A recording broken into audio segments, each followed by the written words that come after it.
Hi, and welcome to Lift the Gate, the interview series from Lift Business Resources, where we explore what it really looks like to build a business with the right support behind you.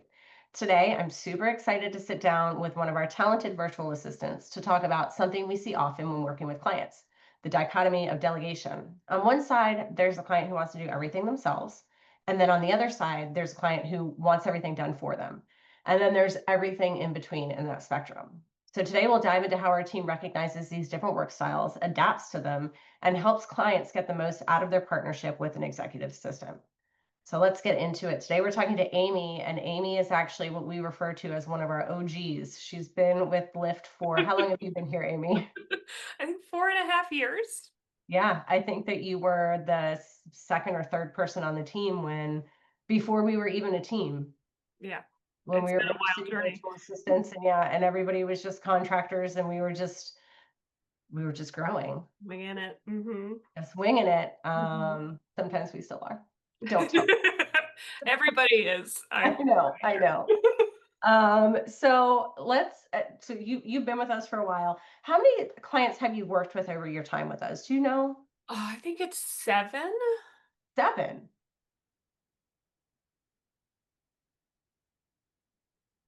6. 6? 6. We're Yeah. gonna have to list that out one day. Okay. Um, that's a good amount, but during that time, you have worked with at least one consistently. Yes. Mhm. Yep. And that's the client that we brought you on for originally, right? Mhm. And that has not changed. That support is still ongoing. And he is your please do it all for me client. Um, He is, and his business has also just expanded, exponentially since I came on board for him, so it's yeah, been a really interesting, like, process to see all that growth. to see it grow. Yeah. And we actually have two assistants with their company. Mhm. So let's just talk about so your role here is executive assistant. You've also worked as an online business manager because you have that management experience. Tell me about the types of clients you typically support. So the people that I typically support are like founders. They're the people that have built the business, they're the people that know it inside and out, and they have come to a point where they are just have so much on their plate that they need somebody to catch all the pieces that are falling off. So Mhm. they know it, they know what they're doing, most of them know where they want to go, but they just don't have enough hands to hold it all. Yeah, and sometimes that really bleeds into personal life too, right? Like, you can't run your business if your life is going awry, and you can't run your life if your business is going awry, so there has to be that balance. For sure. So when you first start working with a client, how do you assess their working style and preferences?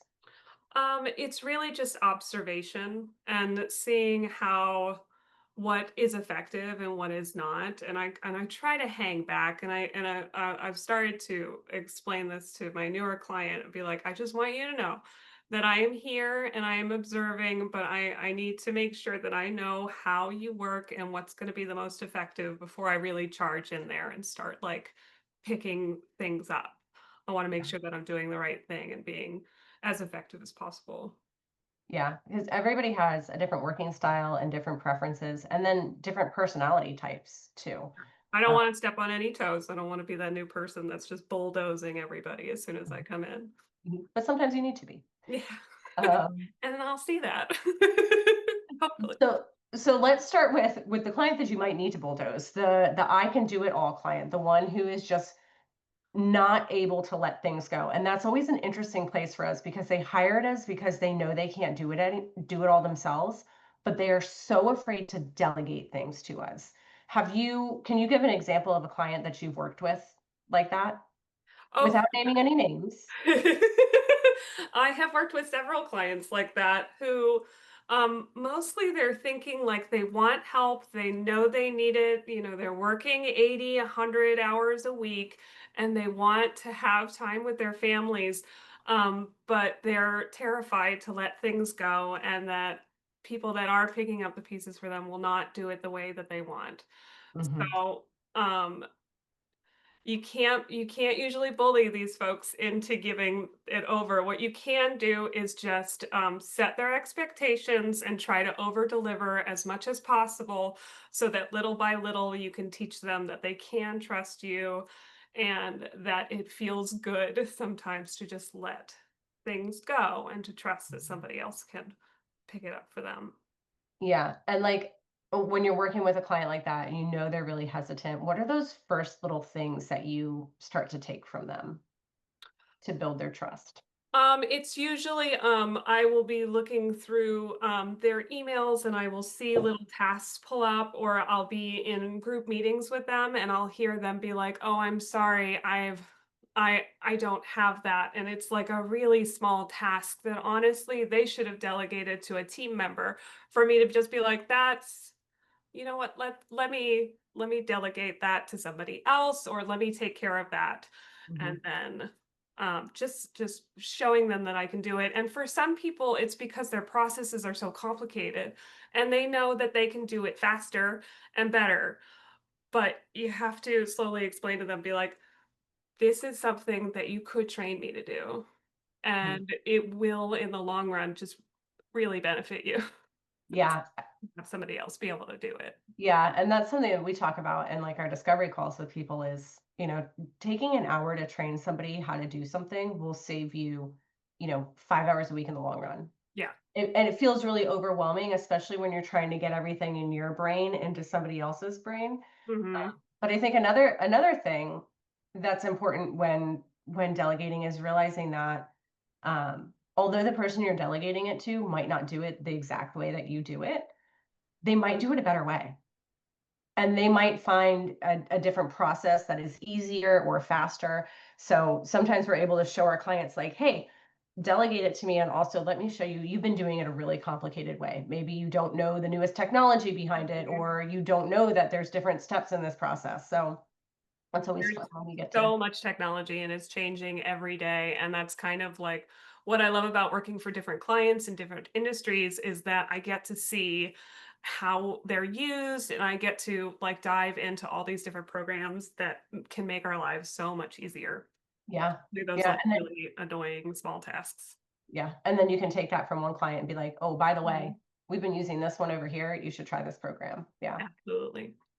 So, what is, and I know the answer, but what is the one big win that you had with a client who really struggled to delegate, but eventually opened up to it?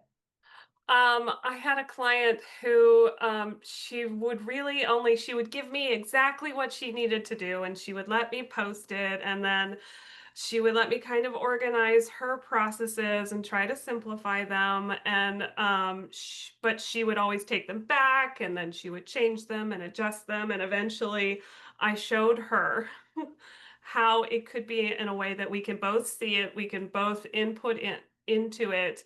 She can see exactly what I'm doing and exactly why I'm doing it and where everything falls, and eventually she let me um take over. Eventually, she got so busy with her customers and her business that she let other people come in and help her with her content and everything. And she eventually let me manage all of them and made me her online business manager and let me take over all of her software. And she could just go in and she could even choose what she wanted to do and what she wanted to delegate and do the things that she loved instead of all the things that were weighing her down.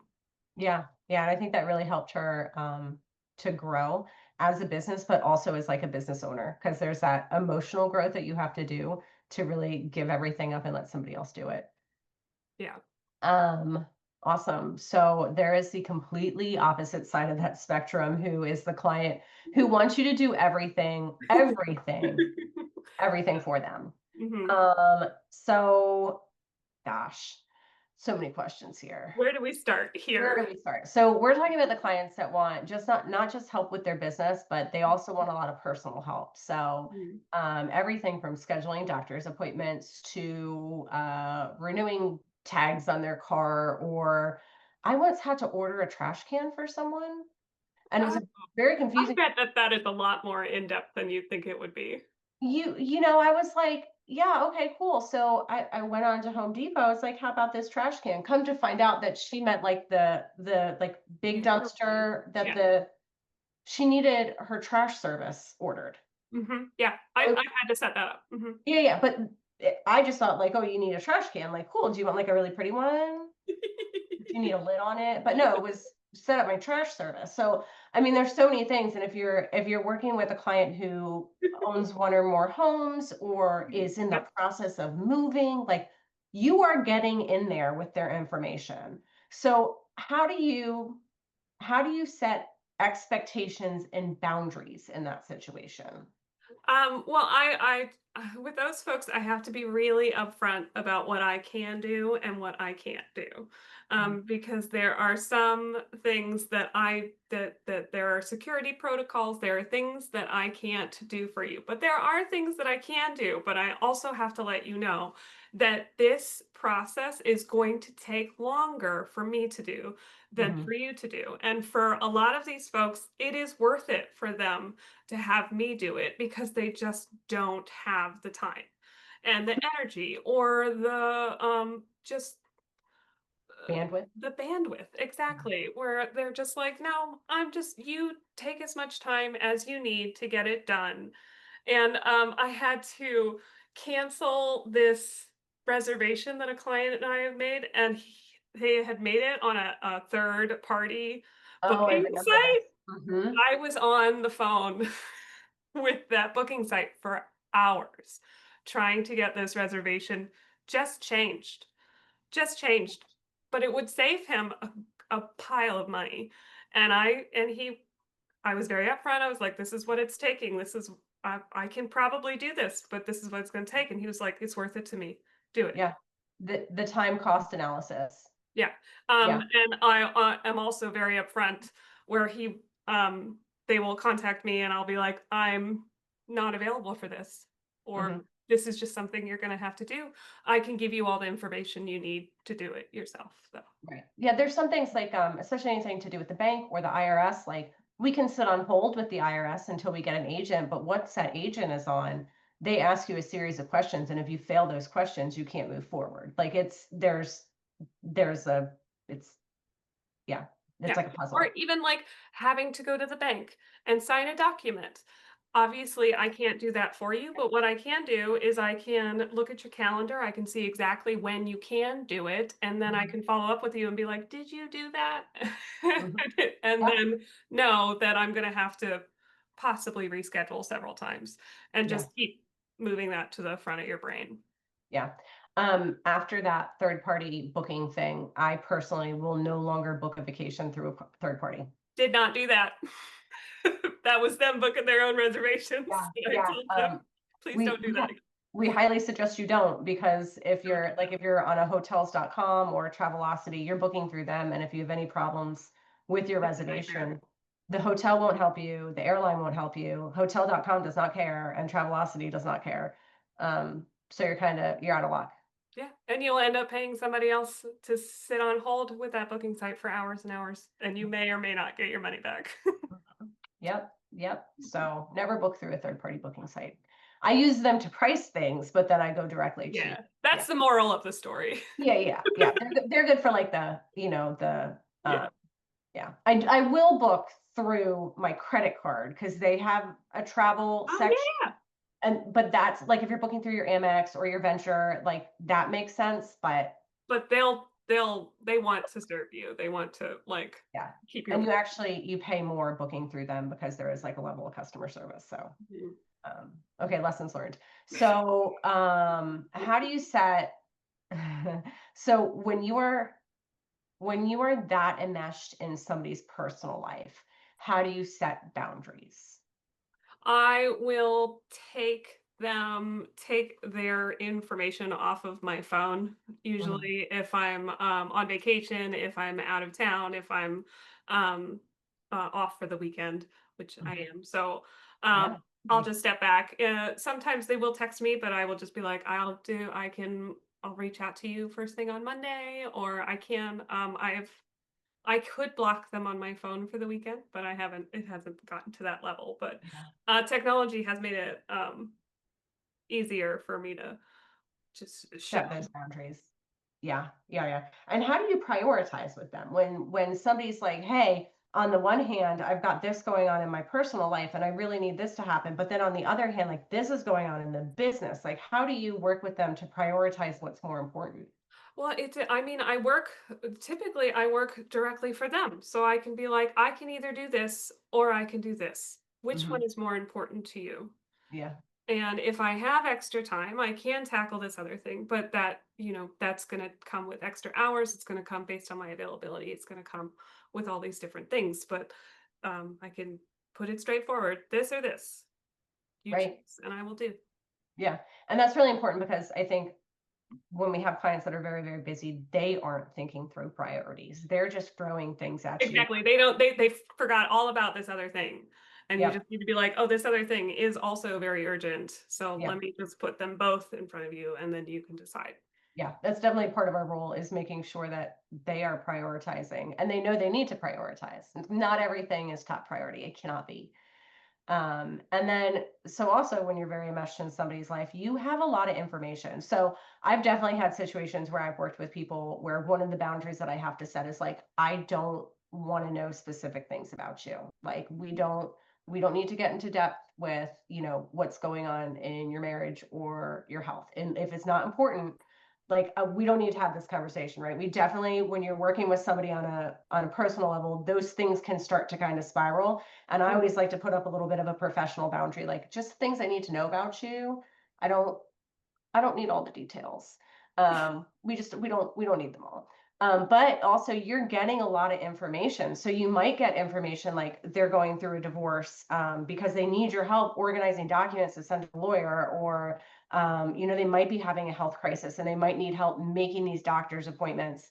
And you're getting a lot of information, social security numbers, their mother's maiden name, their date of birth. What do you do? How do you protect all that information?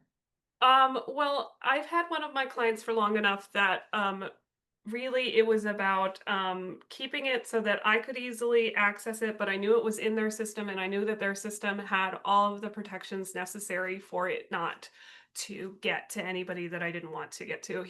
They've also got like multiple different accounts. So I Mhm, keep it on the account that the other employees would not be able to get to. mhm. And but now the technology is better and you could just use LastPass or 1Password, and then I have a separate login and then I could use what I need just through that. And it's become a lot easier. Yeah. We used to, I used to have when I worked in an office, I had a filing cabinet that locked. Mm, And all of the passwords, like I remember there's a sticky note on one of my folders, and it would be like the last password would be crossed out, and then the next one would be written in because you had to change them every, yeah. 3 months or whatever. And that Mhm. sticky note was on a file, and the file went into the drawer, and the drawer got locked at the end of the day. And that was our password protection system. Yeah. So we've come a long way. We've come a We really really have. And I'm not gonna lie, I do have a post-it right here, but it's just for my password. and for your own password, okay, Yes. nobody go to Amy's house. My own personal things. I have a lot of like you could find out a lot about me from my sticky notes, like all of my prescriptions, the size Yeah. of my dog's neck. Like I've got all these sticky notes for like those things that you have to pull up all the time. Uh, Mhm. yeah, so but that's okay. Nobody's gonna steal my prescriptions. Just like a peek into my world, but I also try to make the sticky notes like vague enough that there's no information, like they couldn't actually do anything with that Right. information. Yeah. They had no idea where to log in, how to log in, anything like that. Just a random set of numbers and Yeah, letters. I And know then better. so we always like we end up with credit card information, right? Like it's pretty common to have credit cards for clients, especially if we're booking travel. And we always suggest that we don't take debit cards. Like don't give me your debit card to book things on. There's zero security on that. It should always be a credit card. And then we always suggest to our clients to put notifications on their credit card. So every time that your credit card is used, a notification will pop up. That tells you if your assistant has booked what you asked them to book, but B, if anything weird pops up. I one day randomly got a charge for like $45 at McDonald's. Now, while I do love a frozen Dr. Pepper, I would never spend $45 at McDonald's. The Oh, first Dr. Pepper. Oh my god, that sounds amazing. they're so good. They don't all have them, but You some gotta of them find have the them. gems that do. Yeah, the one near me has one, and yeah, the frozen Dr. Pepper, that's my treat. But I saw that pop up and I was like, this is not my normal spending. And you can immediately be like, this is not me. And the credit card company takes care of it. So we always suggest that. So when you have this do it all for me client, eventually you are going to take a vacation. So how do you prepare them for that? For the do it all people, I try to give them as much notice as I possibly can. Mhm. I will let them know how I'm going to prepare to be out of town and how they could prepare if they have another team member that might be able to do some of the day-to-day things, the very simple things that I can do. Mhm. But generally, it's just giving them enough time to go through the grieving process of maybe not having me for a week, and also just prepare them, just know that I can prepare before, and when I Mhm. come back, I can backlog everything. Mhm. Yep, and reprioritize everything. Hmm. Um, and I think that one of the purposes of having an executive assistant is to make sure that you're not always having a fire drill. Hmm. You Yeah. know, you should be able to take a vacation as the client. The client should be able to take a vacation and walk away from their business for a couple of days and feel confident that their assistant is going to take care of it. But they should also feel confident that their assistant has organized everything so well that if the assistant is sick or goes on vacation, like it's not all hell is going to break loose. Yeah. It's all going to be okay. It's all organized. Place is not gonna burn down. It's We not gonna burn down. I tell you the first time that I could, like, take a vacation from this business without having to, like, have my laptop with me. I always take my laptop because, you got it just in case. But the first time that I could do that, it felt so good. It felt Mhm, so good because I was like, "My team is awesome, and, like, nobody's gonna need me." mhm. So and then but then I also have days where I'm like, "Nobody needs me." What happened? Very sad. I thought it was so important. But I'm not. I'm not. Nothing that I do is so important that I have to be the one to do it. All right. So then let's talk about a little bit of the in between. So we've got our want you to do everything for them. And then we've got their will not delegate at all. And then somewhere in between is those people who are delegating. And I hesitate to call it micromanaging, but there can be, especially at the when they're moving from one end of the spectrum to the other, like, I feel like there's a little bit of micromanagement that people have to go through, and they require a bunch of documentation or follow-up, or sometimes people want daily meetings, which is fine, we will do, like, a daily meeting works if that's what you need, but let's just talk about, like, what's your approach with those clients who It's really about building trust and just making sure that you have a solid foundation and that you have a set their expectations at a reasonable level of what you can do and what you can do and what is an effective use of your time and what isn't. And the longer I do this, the more confident I feel about telling people what is an effective use of my time and what isn't. Mhm, And a lot of these folks that I work with that have never had an assistant before. So it is a little bit of we're teaching each other, what to do and what processes are needed and which processes are not. And I can um if there's a little bit more pushback, I can just better document how much time everything is taking me and how fast the hours burn if mm, I'm having to check in about every single thing I do. mhm. And it just Yeah, burns through their hours, and typically people are pretty resistant to that. So, yeah, yeah. Like, we wanna give you a report, but we don't want the report to be so detailed that it takes me half my time to put yeah, together. exactly. Yeah, yeah, we need time to work, not just time to talk and report on things. Hmm. Have you ever had a situation, where, um, like, you've had to, like pull back from over documentation? Like you were saying, prioritize your hours and stuff, but, um, like a situation where they want everything documented and you're like, "It doesn't need to be." It's about reminding them that some tasks are one-offs and some Mhm, tasks are repetitive, are going to keep coming up. Some tasks do need that documentation. They do need to be, made into templates so that you can just do it again, that you could hand it to anyone and they would be able to see the template and be like, oh, okay, well, let's roll. And there are some things that it's like, how often is this going to come up? Mhm. How beneficial is it to have all this documentation on something that is, their business might be changing so fast that they know that it's just going to be different the next week, the Mhm. next cycle. Yeah.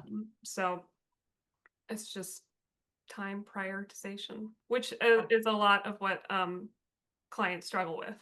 Yeah. I had a situation like that recently where we were talking about a process in this business, and we started coming up with a process for it, and I was like, "Wait, hold on, guys. We we don't need a process for this. Like, we're overkilling this situation. We're only gonna do it this one time, maybe twice.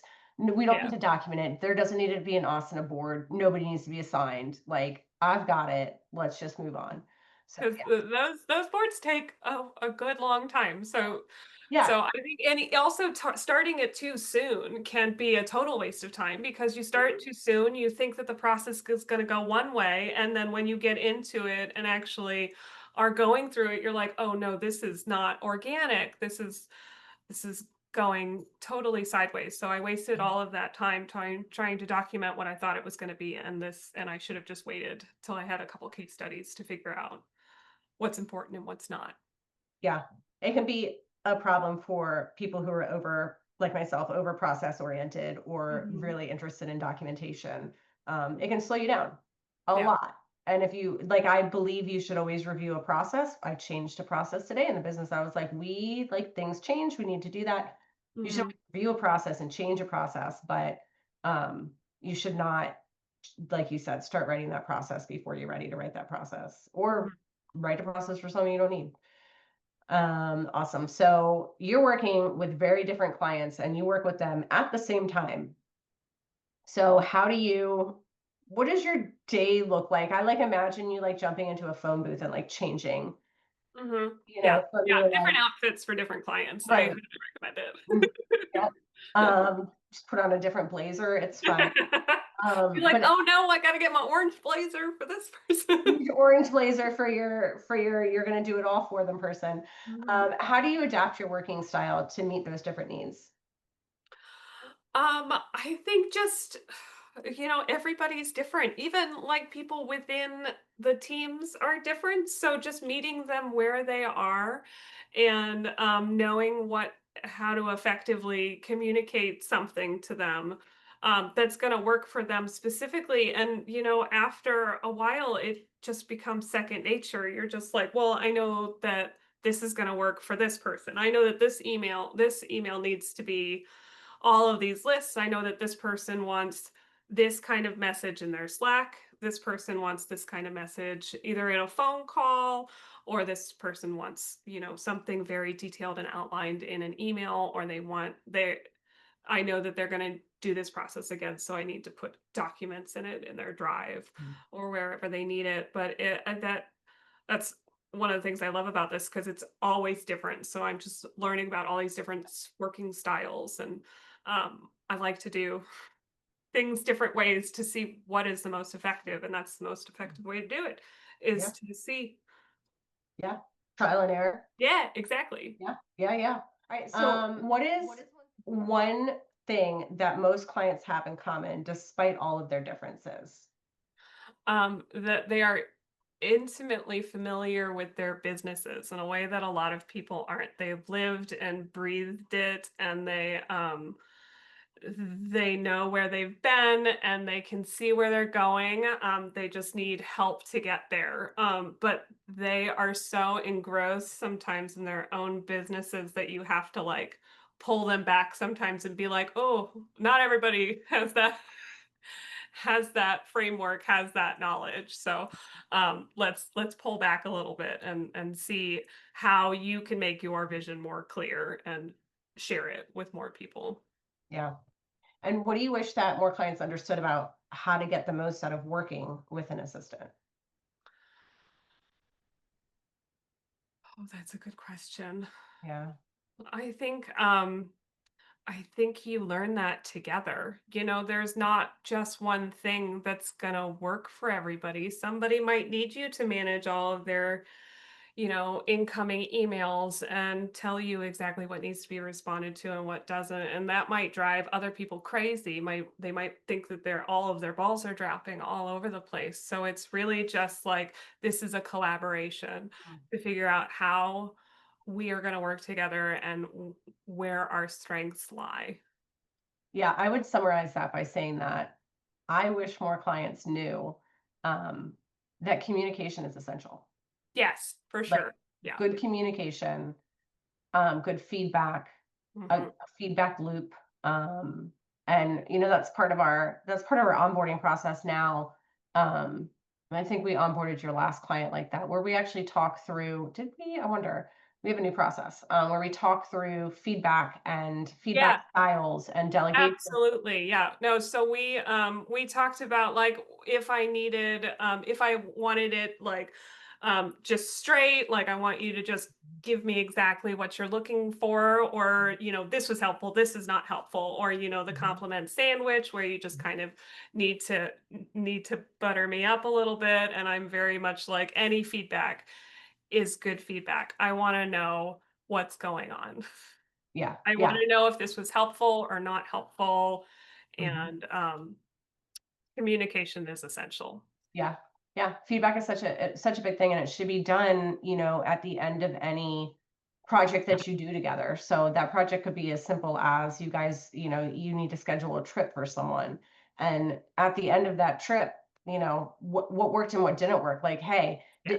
did you enjoy these things I booked for you? Was your hotel room good? Because that's where you start to get that feedback of, oh, I really hate the window seat. Okay, well, I'll make sure you have an aisle seat next And time. sometimes you have to follow up about those things because, as soon as they've done something, they're on to the next thing. So you need to be like, "Oh, what was that place like? Would you Yeah. stay there again? What Yeah. things what about it did you like? What things Yeah. didn't you like?" Yeah. And then, like, processes and things. What did you like about running this process? Is there anything that we can change? Is there something I can do better next time? Mhm. So that feedback is really important. And like you said, we usually just like on to the next thing and don't always give it, but that's how we improve as assistants, and that's how our clients improve as businesses. Indeed. Awesome. Um, do you have anything else to add? I don't think so. I really enjoyed with when we onboarded my last client how he had asked me what what I do, like what a day looks like for me and what are my typical tasks and stuff. And I remember having a little bit of hard time answering, and you stepping in and being like, "Okay, so one thing you do need to understand about us is that on every given day, we are doing just a myriad of different things that it's hard to pin it down sometimes, Yeah. what we can and can't do." Yeah. We can tell you what we can and can't do, but, like, s it's just We don't know until it comes up. yeah, it's Yeah. overflowing. Mhm. And we actually, so that makes it really hard for us when people are like, "Well, what does a virtual assistant do?" I'm like, "Well, everything." Everything. It What do makes it you really need? hard. Yeah, it makes it really hard to explain what we do, but also, like, the way that we write our contracts they're meant for you to be able to do anything. Like, Mm. do you need to make a doctor's appointment? Sure, I can do that. And then what we take out is the things that are above our knowledge level. Mhm. Sometimes we will learn some of that knowledge, and that is fine. Especially as you work with someone longer, you can help them with their strategy on things. But generally, we say, like, if it's something that they've got to go back to school for and get an additional certification or an additional degree in, it's probably outside of what we can do. But Well, it's also like nobody knows your business better than you, who is a founder, who is a CEO in this space. Like, I might be able to research it on the internet, but my like hour of Google searching is not going to equal your breadth of experience on things. So just teaching them like what their experience lends them to within their company and what can be handed off to somebody else. yeah, yeah, exactly. Yeah, we do so much. It's hard to say what we don't do until it's given to us, and we're like, this is not our expertise. Like, we don't do taxes. We're not lawyers. We're not doctors. Like, we don't do any of those things. But um, But if we can connect you with one. we find you one, You need one? We'll get you one. We can make an appointment. We can put it on your calendar. Absolutely. Yeah. Awesome. Well, thank you so much, Amy, for your time today. I really appreciate it. Thanks. And everyone who's watching, thank you for watching. And if you're a business owner who's ever struggled to let go of tasks, and that's a lot of you, don't feel alone. Or if you've wondered if you're oversharing too much with your assistant, we hope this gave you some insight into what it's like to work with a virtual executive assistant and how you can strike that right balance. And if you're curious about working with an executive assistant, or if you've already tried and it didn't go well, but you really know you need to take some things off your plate, schedule a call with me. I love to talk through these things. I love to tell you what we can and can't do. Visit us at liftbusinessresources.com or follow us on LinkedIn, YouTube, Instagram, Facebook. We're not on TikTok yet, but maybe one day, for more tips, stories, and behind the scenes conversations. Until next time, keep lifting the gate.